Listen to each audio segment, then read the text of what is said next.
gjetur nga buron shkaku i ndezjes së këmbëve, ose në gjuhën e përditshme si quhet, më japin një lloj. Kjo është një lloj neuropatie. Neuropati, por shkaktarët mund të jenë të shumtë.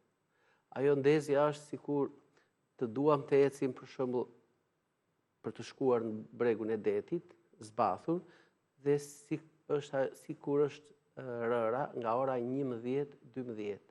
Pra jo përvoluese si rëra e orës 12 deri nga ora 2, po pak më para. Dhe me bukur është që kjo shqetësimin e jep kur sa futesh në krevat që të flesh, fillon ajo ndezja, një zjarr i pjesës fundore të këmbës, dhe që harrin deri afërsisht tek pjesa e kyçit të këmbës, tek ajo pjesa tarsale.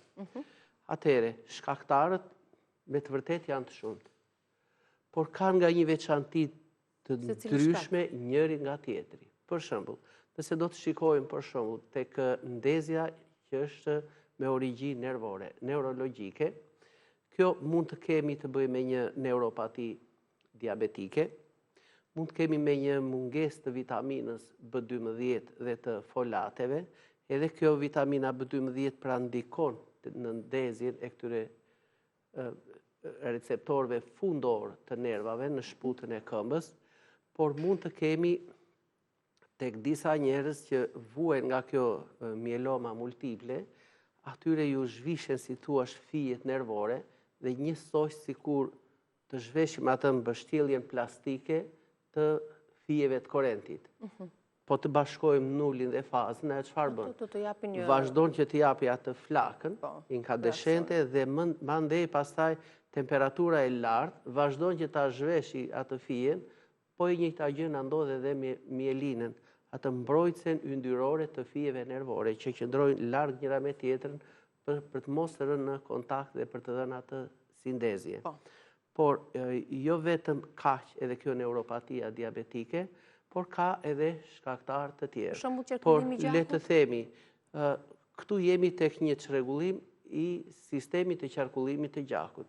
Kjo ka lidhje me zemrën, pasi kjo mundet që ta shpërndajë gjakun dhe të mos ta tërheqi dot, sidomos gjakun e ekstremiteteve të fundme të këmbës. Por jo se nuk e tërheq dot të gjithin, por mund të na mbeten kriprat, mund të na mbeten këto acidet malike, mund të mbeten këto acidet urike, që në këtë rast ka lidhje me veshkën, por ne vetëm të dimë të dallojmë. Për shembull, një ndezje e her pas hershme mund të jetë nga neuropatia diabetike, pra ngrihet sheqeri ose ulet, këmbët enjten, ndezen ose freskohen. Një neuropati nga çrregullimi i qarkullimit të gjakut. Kjo na jep këto shenja, na jep ndezje këmbësh, por na jep edhe fryrje, enjtje të tyre. Një shkaktar tjetër që mund të jetë mos funksionimi i mirë i organeve të brendshme, pra dhe i sistemit. Për shembull, le të marrim sistemi renal të urinimit. Nëse kjo nuk do të më funksionojë mirë veshka, pra ajo njësia bazë e tyre, po nuk më funksionoi, po nuk e bëri mirë ajo glomerula atë largimin e këtyre toksinave nga trupi, atëherë azoti dhe kreati do fillojnë të rriten në gjak. Duke u rritur? Kjo rritje kuptohet që këto toksina do më qëndrojnë në pjesën e poshtme të këmbës dhe do ma japin këtë ndezjen e këmbës.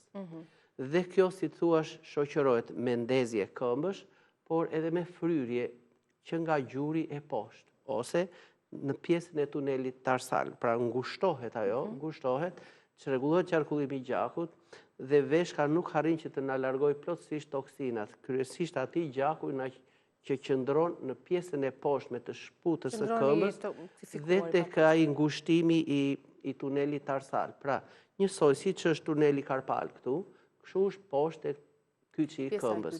Dhe aty mund të vijë gjaku, por kur kthehet mbeten dhe këto mbetjet na krijojnë toksina dhe na japin këtë ndezjen e këmbës.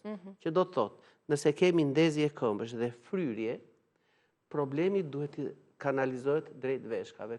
këto është mirë që të kontrollohen. Pra që të bëjmë ato diferencën, duke qenë se shkaqet që kanë të ndryshme dhe njerëzit të kuptojnë nga se ju vjen, po ndezja dhe fryrja e këmbëve ka lidhje me një rregullim të sistemit renal të veshkës. Në qoftë se kemi ndezje këmbësh, por kemi një gojë të thatë, sikur po na pihet ujë, ose në mëngjes goja është e hidhur, duhet të lidhet kjo ndezje këmbësh, që është më e pakët, por që ndodh nga çrregullimi i funksionit të mëlçisë. Atëherë, edhe mëlçia nuk i largon ndoshta mirë ato toksinat, ose kemi të bëjmë me norma të larta të këtyre viruseve, siç është hepatiti A, B, e radhë. Atëherë, në këto raste, pa diskutim që kjo do të më japi një dobësim të sistemit nervor periferik dhe sidomos të ekstremiteteve poshtë. Pra, e thënë shkurt, kjo me mëlçin do të lidhet edhe me ndezje këmbësh, por edhe tharje të gojës, ose nga njëherë zbardhje e buzës, ose nga njëherë zverdhje e shikimit, e syve.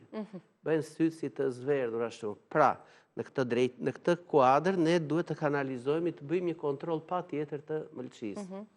Ne ju themi njerëzve këto shenjat kryesore, për shumë që ata ta dinë se ku duhet të orientohen, sepse ka edhe shenjat të tjera, për shumë një toksifikim, le të themi, nga alkooli. Po, kimikatet e ndryshme, medikamente që personat për shumë ndonjë arsenik, ky mërkuri, kjo zhiva, domethënë, por edhe të tjerë, për shembull, nëse ne do të qëndrojmë me taka të larta për një kohë të gjatë ditës, detyrimisht ai shtrëmbërimi tek tuneli tarsal, tek kyçi poshtë, pa tjetër që do të më japi një mbetje të këtyre toksinave tek këmbët, ose një këpucë e veshur, por e shtrënguar këmba fort.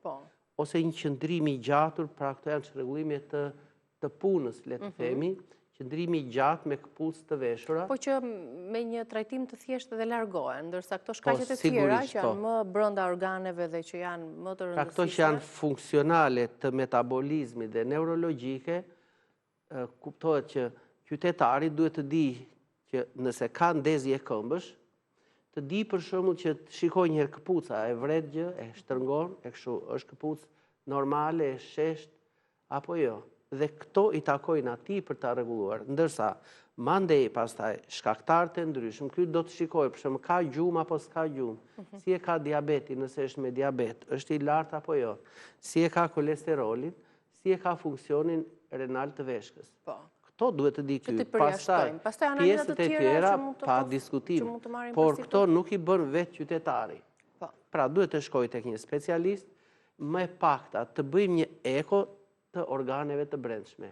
Ku shikon të gjitha patjetër këto organet e brendshme, mirë është ne ju themi njerëzve dhe në klinik, mos hajde për shembull me vezikën bosh të zbrazur dhe me stomakun e mbushur.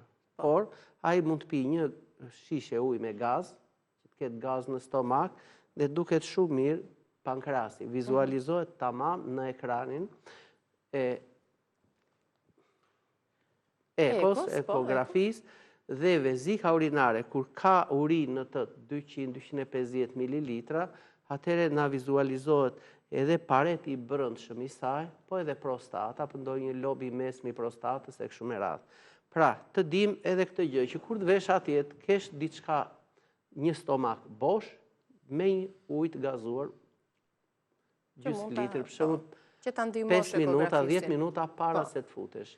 Dhe çfarë ekzaminimesh të tjera duhet të bëhen. Pra, ne përmendëm për një eko, ku do të konstatohet diçka pa diskutim.